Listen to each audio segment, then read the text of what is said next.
आज चैप्टर मैंने line to line content देने की कोशिश की है स्टूडेंट। आज हम लोग जाने वाले हैं रोटेशनल डायनामिक्स की। जो आपको एक्सरसाइज दी वाली है उसमें आपको एमसीक्यूज है 6, उसके बारे में डिस्कस करते हैं। जो थियोरेटिकली होगा वो बुक्स लूंगा मैं हाथ में, आपको पढ़ा के बताने वाला हूं और इसका आंसर एक्सप्लेन करके दूंगा। जो न्यूमेरिकल होगा उसको लिखा जाएगा क्योंकि उसमें हम लोगों को गिवन डेटा की हेल्प लगती है। तो आप लोगों के पास बुक्स होनी बहुत जरूरी है। एक्सरसाइज ओपन करनी है, जैसे कि पहले ही सवाल आपके लिए दिया गया है। आपकी टेक्स्ट बुक होगी ना, ये टेक्स्ट बुक है हमारी, है ना। तो इसमें पहला ही सवाल दिया है आपके लिए। देखो यहां पे मैंने लिख के नहीं रखा है इसलिए कि when seen from below the blade of ceiling fan, ceiling fan समझते हो, जो ऊपर वाला जो फैन घूमता है ना, रिवॉल्विंग एंटी क्लॉकवाइज। देखो ये जो फैन है ना, ये फैन घूमता है क्लॉकवाइज, है ना। बहुत सारे लोग उल्टा बोलते हैं, मैंने देखा भैया, है ना।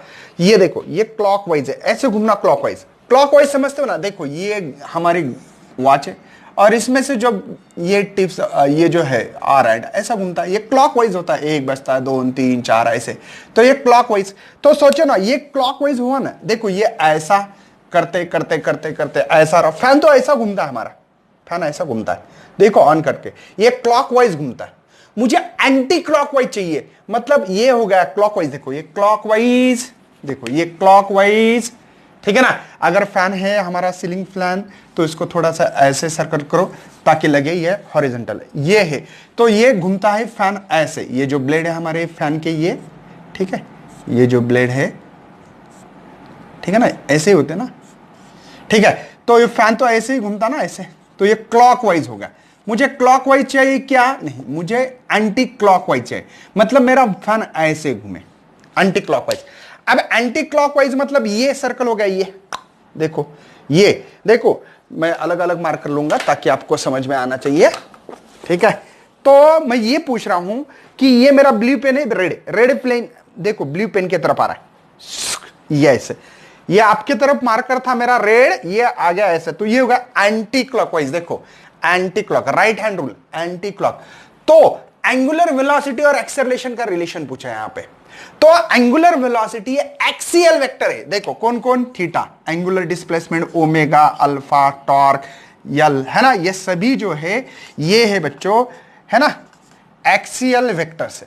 एक्सिस क्या लॉन्ग है, तो ये कैसा होगा फिर? थंब एक्सिस है मेरा, देखो ये जूम जूम, समझ में आ रहा है?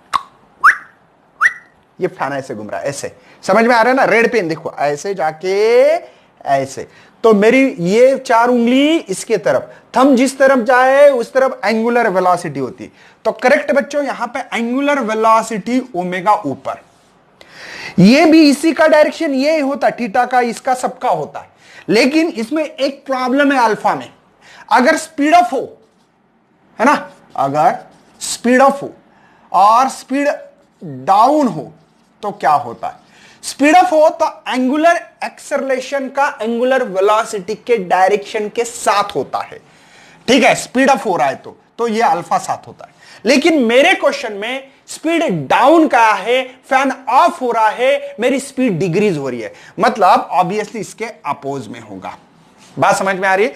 तो आपको लिए इस सवाल में दिया था, देखो क्लॉकवाइज एंड स्पीड डिक्रीज हो रही, मतलब कम। तो डिक्रीज के समय पे ये डायरेक्शन आएगा क्या? नहीं, मेरी बॉडी क्या कर रही है? स्पीड डाउन कर रही है। स्पीड अप करती तो इसका डायरेक्शन साथ में होता, ठीक है।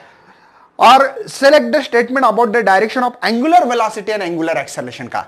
तो इन डायरेक्शन अपोजिट होना चाहिए। देखो एंगुलर वेलोसिटी अपवर्ड, हाँ अपवर्ड, देखो अपवर्ड, एंगुलर वेलोसिटी अपवर्ड आ रही थी, और एंगुलर एक्सेलरेशन डाउनवर्ड।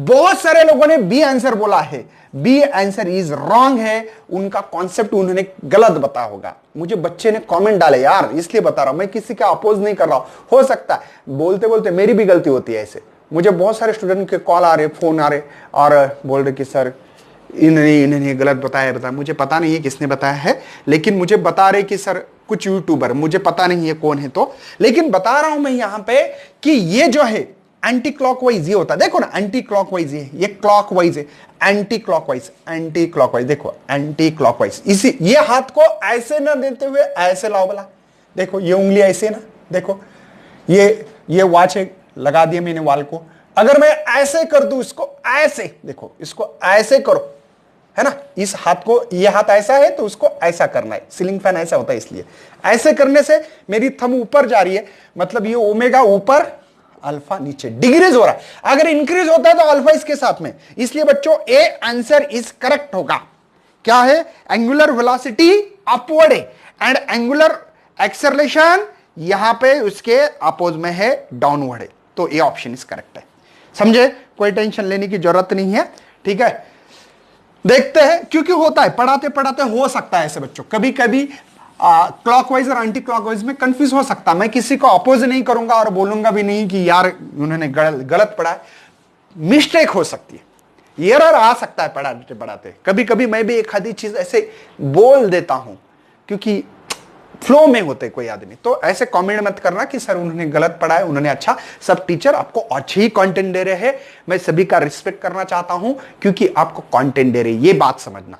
कभी कभी गलती आदमी से हो सकती है, ठीक है। चलो, सभी सुपर हीरो यार, कोई ये नहीं होता, ठीक है, लेकिन किसको कितने कंटेंट देने हैं और कितना ड्यूरेशन दे रहा है, इसको इंपॉर्टेंस होता है बस। देखो नेक्स्ट क्वेश्चन है आपके लिए MCQs, a particle of mass, चलो मास दिया स्टूडेंट मेरे लिए यहां पे 1 kg, ठीक है। टाइट टू द, मतलब लॉन्ग स्ट्रिंग, मतलब आर बोलो इसको या यल बोलो, आपकी मर्जी, जो बोलना है, 1.2 मीटर, है ना। Is wire perform vertical circular motion, vertical समझते हो ना, ये हमारी घड़ी जो होती है वाल को, ये वर्टिकल है, और कोनिकल पेंडुलम हॉरिजॉन्टल सर्कल करता था। सीलिंग फैन, सीलिंग फैन मतलब जो स्लैब को होता है ना, वो फैन हॉरिजॉन्टल, और टेबल फैन, देखो फैन का टेबल फैन वर्टिकल मोशन होता है ना, under the gravity. Minimum speed of a particle 5 metre per second वाली, minimum V, minimum 5 metre per second, ठीक है। Consider the following statement, statement बताना है, क्या मैक्सिमम स्पीड इतनी हो सकती है क्या, नंबर 1, और टेंशन डिफरेंस बिटवीन इतना हो सकता है क्या, लोएस्ट और हाईएस्ट। इसका मतलब देखो मैक्सिमम मिनिमम का होता, मैं बताऊंगा आपको।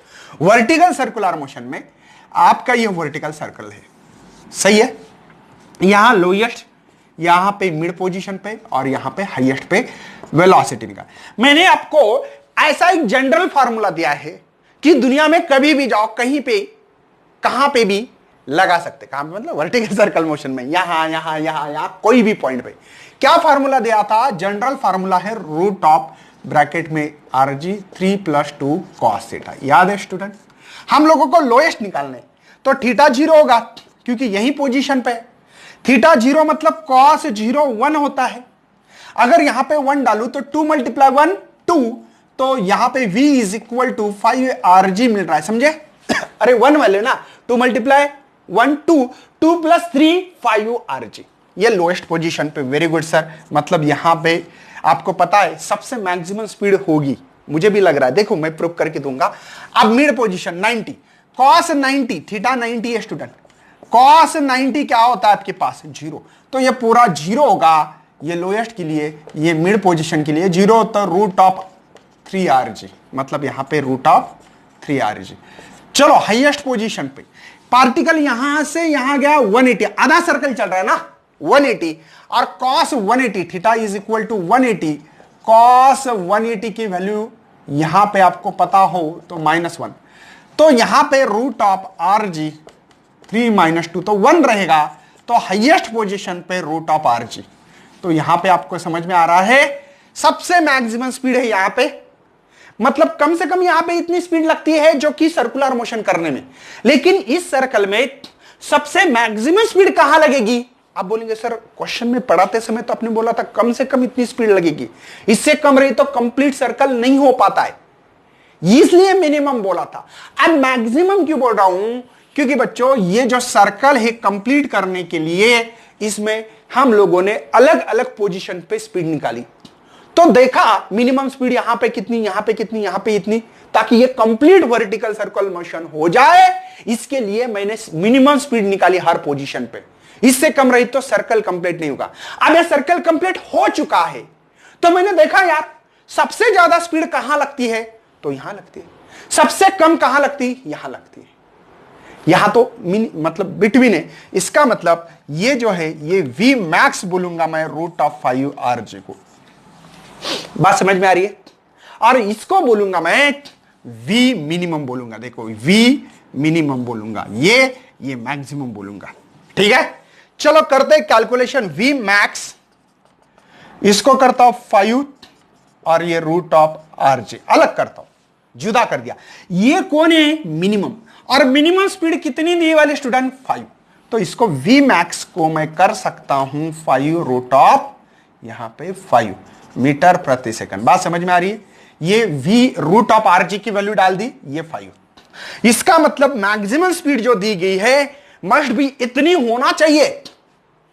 करेक्ट है, मतलब पहला आंसर जो पी दी वाला करेक्ट है, कोई टेंशन नहीं है। अब टेंशन की बात करते हैं, ये होगी स्पीड आपकी। अब हम लोग टेंशन की बात करने जा रहे हैं, तो टेंशन यहां पे मैंने टेंशन के लिए भी जनरल फार्मूला दिया था, याद होगा।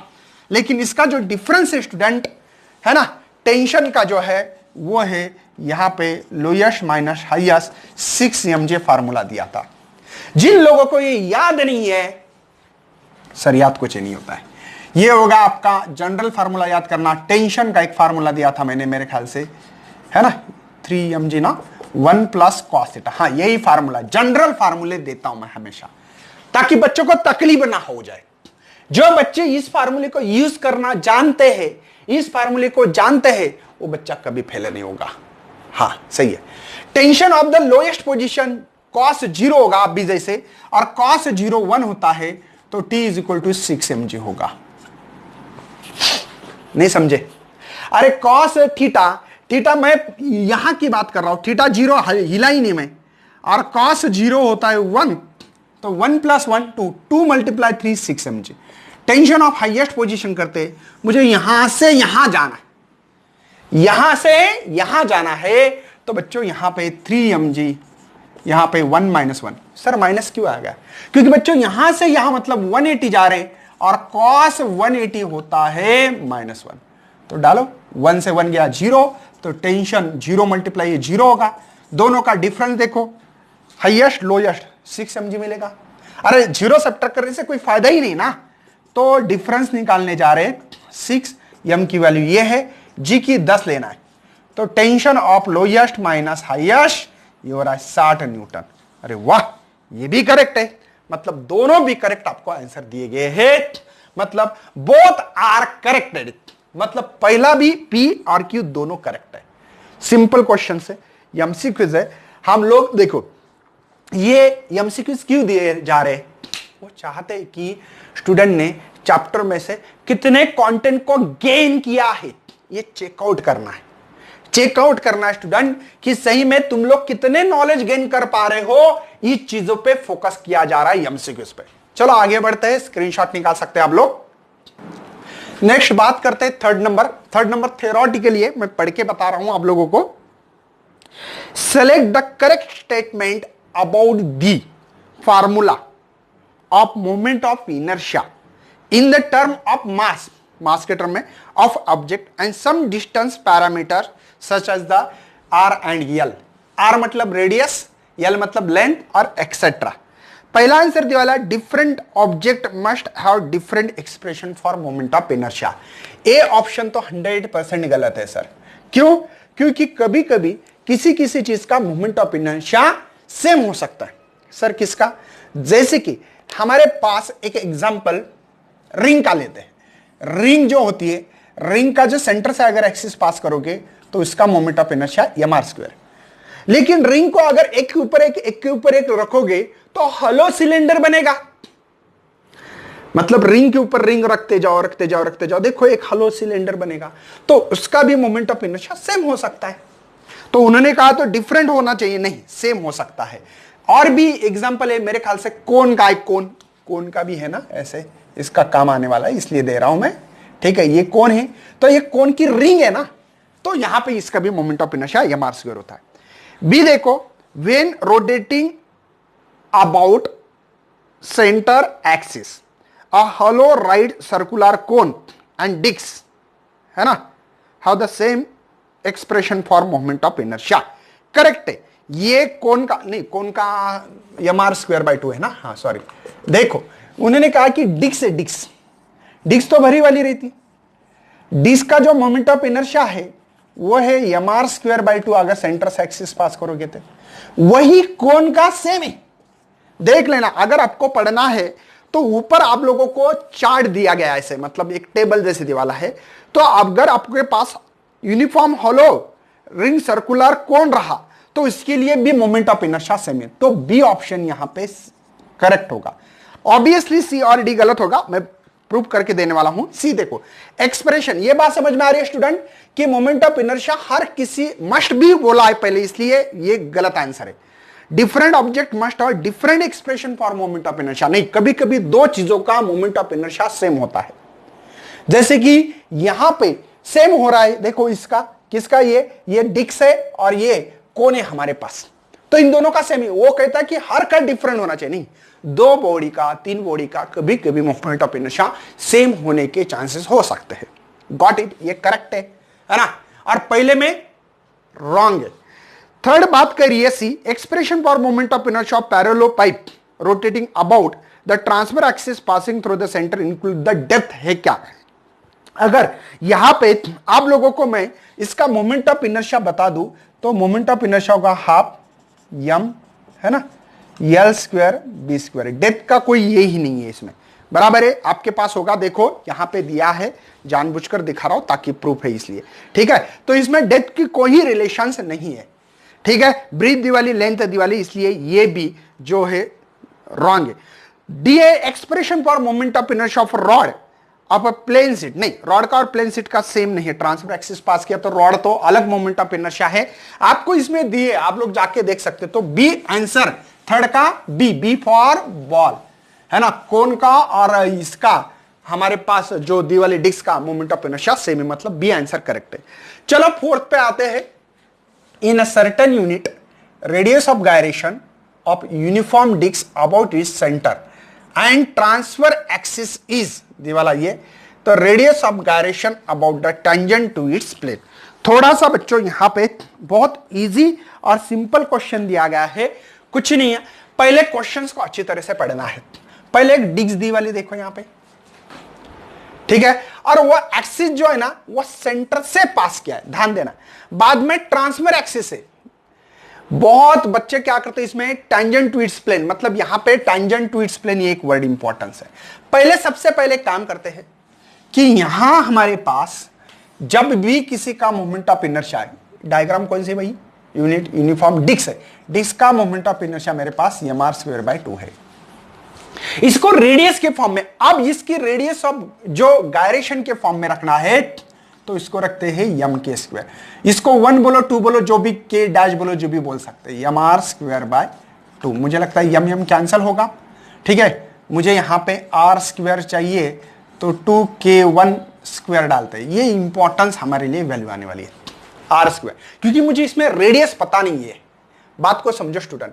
और k1 की वैल्यू मुझे पता है लेकिन 2/5 दी वाली है, गॉट इट, 2/5 दी वाली है। आगे बढ़ते हैं। अभी देखो टेंजेंट टू इट्स प्लेन, मतलब ये जो डिस्क है सेंटर से एक्सिस पास हुआ तो हमारे पास है M R square by 2 centre से। अब सेंटर नहीं, ये टेंजेंट टू इट्स प्लेन, देखो वही है ना टेंजेंट, हाँ टेंजेंट बोलते उसको, मतलब टेंजेंशियल होना चाहिए। तो ये होगा आईसी, आईसी नहीं रहा, ये डायमीटर बन गया। क्या बन गया स्टूडेंट, डायमीटर बन गया। और इसका जो डायमीटर रहता तो इसके लिए हमारे पास अगर कोई ये डिस्क है, मेरे पास एक्स वाई जेड एक्सिस है, ये देखो ये एक्स है, ये वाई है और ये जेड है, ये डायमीटर बन रहा है एक्स और वाई। तो यहाँ पे आई जेड सेंटर से एक्सिस पास हो रहा है, ऐसे ऐसे अंदर जा रहा है, तो इसको आई सी बोलो। यहाँ पे आई एक्स प्लस आई वाई। बात समझ में आ रही स्टूडेंट, बात समझ में आ रही। लेकिन ये कौन है, आई डी, आई डी, क्योंकि ये डायमीटर बन गए हैं ऐसे, तो यहाँ पे इसलिए मैं देख सकता हूँ I C is equal to twice I D. तो आई डी इसका आई सी, ये सेंटर से एक्सिस पास वाला ये है एम आर स्क्वायर बाय 2, और ये 2 ये डिवाइड आ गए तो 4। मतलब बात ध्यान में रखना है कि इसका जो आई डी है वो बन गया है मेरे पास एम आर स्क्वायर बाय 4। कैसे, ये परपेंडिकुलर एक्सिस का थ्योरम पढ़ना पड़ेगा आपको, परपेंडिकुलर एक्सिस का। I Z is equal to I X plus I Y. I Z कौन है, आई सी है, सेंटर से एक्सिस पास हो रहा है, और ये दोनों डायमीटर बन गए। कैसे बनते डायमीटर, देखो ये है मेरा सर्कल, ये जो भी आप डिस्क मानो, ये देखो ये डायमीटर। और ये क्यों नहीं है? क्योंकि ये सीधा पास हो रहा, किसी पॉइंट को टच नहीं होते हुए, इसलिए मैं ये लिख सकता हूं। ठीक है, तो मुझे लगता है ये बात समझ में आती होगी। इसके दोनों के बीच में डिस्टेंस आर है, इसको आईओ बोलेंगे। तो यहां पे हमारे पास आईओ इज इक्वल टू, समझ में आ रहा है, I C plus M H square. क्यों? दोनों एक्सिस एक दूसरे को पैरेलल है। तो आईओ, ये आईसी है क्या? नहीं है, आईडी है, इसलिए डायरेक्टली वैल्यू डालना पड़ेगी। और यहां पे एम आर स्क्वायर, कहां से आ गया एम आर स्क्वायर? एच की वैल्यू, दोनों के बीच में की वैल्यू आर है, अंतर है दोनों का, परपेंडिकुलर होता है। अरे 2 नहीं 4 है भैया, 4 1 जा 4 प्लस 1 5/4, ये सिंपल कैलकुलेशन आना चाहिए। ठीक है, ये बन गया। ओके सर, लेकिन इसका मोमेंट ऑफ इनर्शिया कैसे करोगे? रेडियस ऑफ गायरेशन के फॉर्म में एम के स्क्वायर, इसको 2 बोलो क्योंकि इसको K1 बोला हमने, तो 5/4 M R square, this one मर गया। चलो, तो यहां पे K2 स्क्वायर 4/5, आर स्क्वायर की वैल्यू मेरे पास 2, सही है, बराबर है K1 स्क्वायर, के की वैल्यू क्या दी वाली है स्टूडेंट? देखो ये के की वैल्यू दी वाली, K is equal to the K1 की वैल्यू 2.5 है। तो यहां पे इसका स्क्वायर ये बाहर आएगा 2.5, समझे? 5/4, ठीक है, इसकी वैल्यू है जो है 2K1 स्क्वायर। देखो 2K1 की वैल्यू डाल दी मैंने, तो मुझे लगता है ये होगा 2, तो K square is equal to 5/2 मतलब 2.5 मल्टीप्लाई 2.5। अगर ये इसका स्क्वायर गया तो उसका रूट मिलेगा 2.5। मेरी बात समझ में आ रही है ना? ये रूट में गए तो 2 टाइम, इसलिए बाहर निकाल दो, तो ये बी आंसर हमारे लिए करेक्ट होगा। क्या क्या किया मैंने? पहले एक एक्सिस सेंटर से जब पास करता हूं तब मुझे मोमेंट ऑफ इनर्शिया डिस्क के लिए एम आर स्क्वायर बाई 2 है। इसके रेडियस ऑफ गायरेशन के फॉर्मूले में फार्मूला डाल दिया मैंने, I is equal to M K square, तो एम मर गया। तो आर की वैल्यू मुझे निकालनी थी क्योंकि इसमें रेडियस नहीं दिया था, इसलिए बाद में मैंने क्या किया, परपेंडिकुलर एक्सिस का थ्योरम पता होना चाहिए। ये डायरेक्ट जिन लोगों को वैल्यू पता है, मुझे पता है student, direct 5/2 M R square, तो ये करने की, ये मतलब करने की कोई जरूरत नहीं है। आप बोलेंगे सर इतना लंबा चौड़ा होता है क्या? नहीं, मैं आपको समझा रहा हूं, आपको नॉलेज दे रहा हूं, इसलिए समय लग रहा है, समझे? तो 5/2 एम आर स्क्वायर अगर आपको पता हो, टेंजेंट टू इट्स प्लेन हो डिस्क का, तो 5/2 M R square tangent to its plane. अगर ये आता है टेंजेंट है ना इन इट्स प्लेन, अगर आता है तो 5/2 एम आर स्क्वायर। इसका radius of gyration M K square, लेकिन ये K1 है, ये K2 होगा, तो एम से एम मारवा दो, K2 is equal to 5/2। R की वैल्यू इसलिए निकाली थी, पुटअप करो मिल जाएगा। मुझे लगता है कि चारों भी एमसीक्यूज मैंने अच्छी तरह से एक्सप्लेन करने की कोशिश कर रहा हूं। चलो आगे बढ़ते हैं। चलो नेक्स्ट 5 नंबर पे सवाल पे बढ़ते हैं, जो एमसीक्यूज है। बुक्स में थोड़ा सा प्रिंट मिस्टेक दिख रही है, 10 नंबर का नहीं 6 नंबर का है बाद में। देखो क्वेश्चन है आपके लिए, consider the following cases. Number 1 दी वाली है, प्लैनेट रिवॉल्व इन अ इलिप्टिकल ऑर्बिट। ठीक है, मतलब पहला ही इसमें जो दी वाला है प्लैनेट रिवॉल्विंग, मैं शॉर्टकट में लिखता हूं, ठीक है, इन एंड क्या है इलिप्टिकल, ठीक है, ऑर्बिट है। ठीक है, और जो दूसरा है मेरे ख्याल से planet revolving in circular orbit. ठीक है, planet revolve in circular orbit. ये है आपको पूछा गया है, principle of conservation of angular momentum come in the force in which this, मतलब आपको आंसर पूछा है, दोनों करेक्ट है, ओनली फॉर P बराबर है, इसको P कहा है, इसको Q है ना, या ओनली Q बराबर है, या दोनों गलत है या दोनों बराबर है, देखते हैं। चलो, तो कंजर्वेशन ऑफ एंगुलर मोमेंटम क्या कहता है? तो tau is equal to dl by dt। सही है बच्चों, पढ़ा है हम लोगों ने। तो टाउ जो एक्सटर्नल है, इंटरनल नहीं, एक्सटर्नल टॉर्क अगर 0 हो तो dl बाई dt भी 0 होगा सर। मतलब क्या, ये 0 मतलब क्या है? तो L आपका होगा कांस्टेंट। सही है। इन दोनों केसेस में देखो मोशन सेम है, सर्कुलर मोशन जैसा, खाली इलिप्टिकल है थोड़ा, बाकी दूसरा क्या है, मतलब एक इलिप्टिकल ऑर्बिट है ऐसे। ठीक है, ये हमारा सन है, सही ना, प्लैनेट रिवॉल्व, मतलब अर्थ, प्लैनेट को अर्थ ही मान लेते हम लोग, और ये अर्थ है, ये घूम रही है ऐसे झुमझुमा, ये इसकी स्पीड होगी, ये इसका आर होगा। सही है स्टूडेंट। टॉर्क क्या होता है? टॉर्क होता है मोमेंट ऑफ फोर्स। देखो, moment of force, moment R of force है। सही है। देखते हैं यहां पे क्या हो रहा है क्या नहीं, थोड़ा सा डिस्कशन करना तो बहुत जरूरी है। आपको पता है रेडियस कैसे निकालते, पता है स्टूडेंट? कोई भी सर्कल की away from the centre, centre से पार्टिकल की तरफ उसका डायरेक्शन, ये रेडियस का। और कोई चीज गोल घूम रही है, सर्कल को छोड़ के नहीं गई, तो वहां पे एक फोर्स होता है सेंटर के तरफ। कौन सा? Centripetal force. उसका डायरेक्शन ये होगा, मतलब आपको एक डायरेक्शन, एक ये, तो यहां से समझो ये आर है, ये एफ है, तो यहां पे जो एंगल मिल रहा है 180, और इसको क्रॉस प्रोडक्ट रहा तो हम लोगों को पता है क्या लिखते हैं? Sine theta. और यहां पे थीटा तो मेरा 180 बन रहा है स्टूडेंट, और 180 देखते हैं क्या होता है। Torque is equal to R F sine 180। Sine 180 की वैल्यू पता है क्या? नो सर, नहीं पता। नहीं पता तो पता करवा दो, है ना। ये देखो साइन निकल के बाद उसको स्केलर फॉर्म में कर दिया मैंने, ठीक है।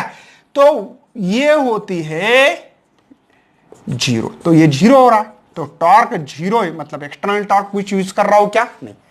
वही सर्कुलर मोशन में होगा यार, सर्कुलर मोशन में भी सेंट्रीपिटल ही फोर्स है ये, और बाहर रेडियस है, तो सेम होगा। इसका मतलब यहां पे ए और बी या P and Q both are correct answer दिए गए, दोनों भी करेक्ट है, रॉन्ग नहीं है। बढ़ते आगे, मतलब दोनों भी जो होंगे वो आपके करेक्ट होने वाले। चलो आगे बढ़ते हैं। हम लोग के सामने छठवां नंबर का, मतलब आपके बुक्स के हिसाब से 10वें नंबर का एग्जाम्पल दिया है, डिस्कस करते हैं। बहुत ही बढ़िया आंसर दिया है इसका, और ये क्वेश्चन ऑलरेडी हम लोगों ने थोड़ा सॉल्व भी किया है ऐसे।